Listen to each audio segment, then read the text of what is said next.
Cuando habían transcurrido solo algunas horas o pocos días del accidente aéreo en el archipiélago Juan Fernández, cuando todo el país se preguntaba por qué había sucedido ese accidente, cuando se seguía buscando los cuerpos, cuando todos nos preguntábamos qué pasa con la Fuerza Aérea, surgieron como siempre las voces, las declaraciones exculpatorias.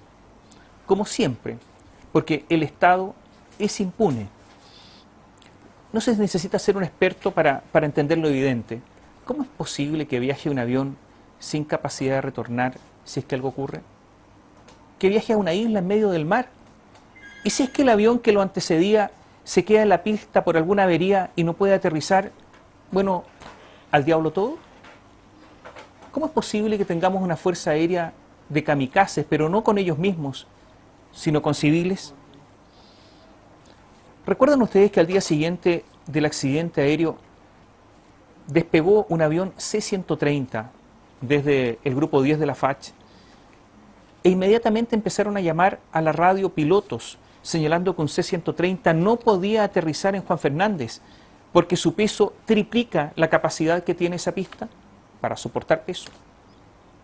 Porque si finalmente hubiese podido aterrizar, después no podía despegar porque esa pista no tiene suficientes metros. Extrañamente, una avería oportuna hizo que ese avión se devolviera en el aire y aterrizara nuevamente en Santiago. Posteriormente, todos los vuelos que hizo ese avión C-130 fueron para lanzar con paracaídas suministros, pero nunca aterrizó. Algo raro pasa en la FACH. Ahora se sabe que ese vuelo del CASA C-212 tuvo problemas de planificación, que el combustible era más del que suponían y por lo tanto más el peso, y que el piloto no estaba, o la piloto no estaba dirigiendo el avión sino su compañero, y que este había sido no un excelente alumno o un excelente piloto, sino que un mal alumno. El día 3 de septiembre, el día siguiente al desastre, se informa que el avión era manejado por la teniente Carolina Fernández y se dijo, una de las pilotos más avesadas de la FACH, que se caracteriza por analizar la ruta, por ser muy estudiosa de la ruta que realizaba. Ahora se sabe que no pilotaba ella, sino Juan Pablo Mallea. La FACH ni siquiera sabía quién estaba al mando, quién pilotaba el avión. ¿Cómo es posible? ¿Por qué esa situación? Un piloto que se cruzó con la aeronave nos contó al día siguiente que estaba seguro que Carolina Fernández iba de copiloto, que no pilotaba el avión. Se cruzó con ellos y habló con ellos por radio. Pero la pregunta clave es, esta FACH confundida, que no sabe quién maneja sus pilotos, sus aviones, una FACH confundida. La pregunta clave es, ¿por qué no estaba manejando o pilotando el avión Carolina Fernández? ¿Cuál es la razón? Y yo le aseguro que ahí hay una pista importante, interesante y que incluso puede ser explosiva.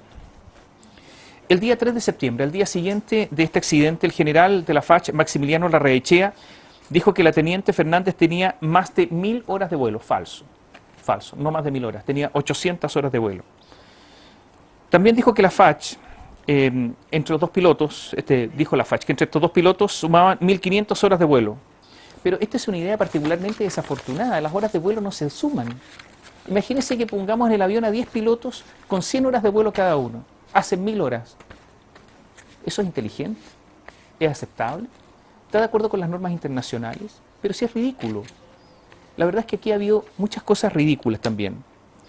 Está probado entonces que el avión lo manejaba Juan Pablo Mallea. También está claro a estas alturas que la tripulación no era de la excelencia que se decía. Juan Pablo Mallea fue un muy mal alumno. Tuvo muy bajas calificaciones y no las altas calificaciones que anunció el comandante en jefe de la FACH. Reprobó de hecho varios exámenes. El presidente de la República, Sebastián Piñera, dijo 2 días después del accidente lo siguiente: como presidente quiero expresar en forma muy categórica que la planificación del vuelo se cumplió con todos los protocolos y las normas y que en la ejecución también se cumplió con lo planificado. Hablar, digo, es absolutamente gratuito. Fíjese que Mallea, el piloto, se equivocó en la planificación del viaje. Le rechazaron el plan de vuelo 1 hora antes de volar.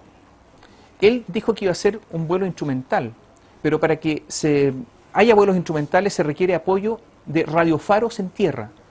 Pero si está en el mar no hay radiofaros. A ver, una equivocación de principiante. Esa es la verdad. Hay que decirlo, así fue. También se equivocaron en la cantidad de combustible. El avión tenía mucho más combustible que el que calcularon, que el que suponían que tenían.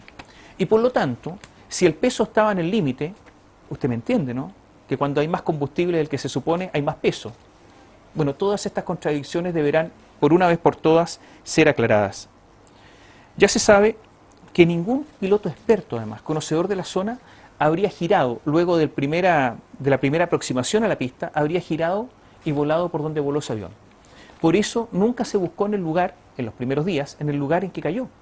Porque nadie vuela ahí. Porque es un lugar en que hay es una especie de canal entre dos islas, donde hay lo que se llama un túnel de viento. Nadie vuela ahí. Pero claro, la tripulación experta voló ahí. Exactamente en el lugar donde no vuela nadie. Todo esto deberá ser aclarado. Pero esto forma parte de la irresponsabilidad del Estado.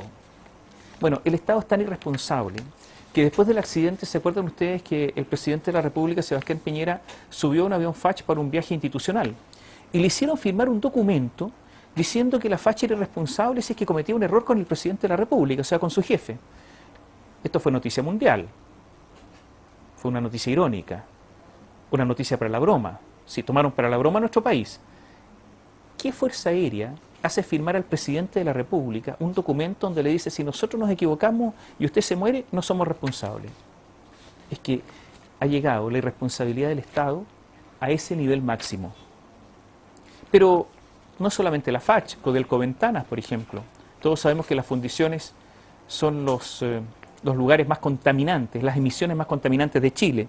Hasta ahora no hay norma de emisiones para fundiciones. ¿Se acuerdan de los muertos en Antuco?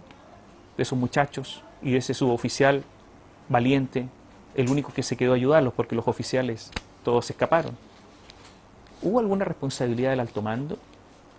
¿Hubo alguna responsabilidad política? Bueno, están los millones de dólares en ferrocarriles, ¿no? Y ahora hay estaciones que están siendo carcomidas por el óxido porque no se usan, porque no hay trenes. O está ese Estado que tiene miles de personas a honorarios por año, sí, honorarios por año, porque es irresponsable. O el Estado que tendría que aplicar la ley que impide el lucro en las universidades y no aplica la ley, se cruza de brazos. Pero este Estado irresponsable puede también empezar a cambiar. Se podría empezar por la Fuerza Aérea, presentando, por ejemplo, la renuncia de algunos que tienen responsabilidades de mando frente a esta tragedia. Y también podría haber responsabilidades políticas. Sí, podríamos comenzar.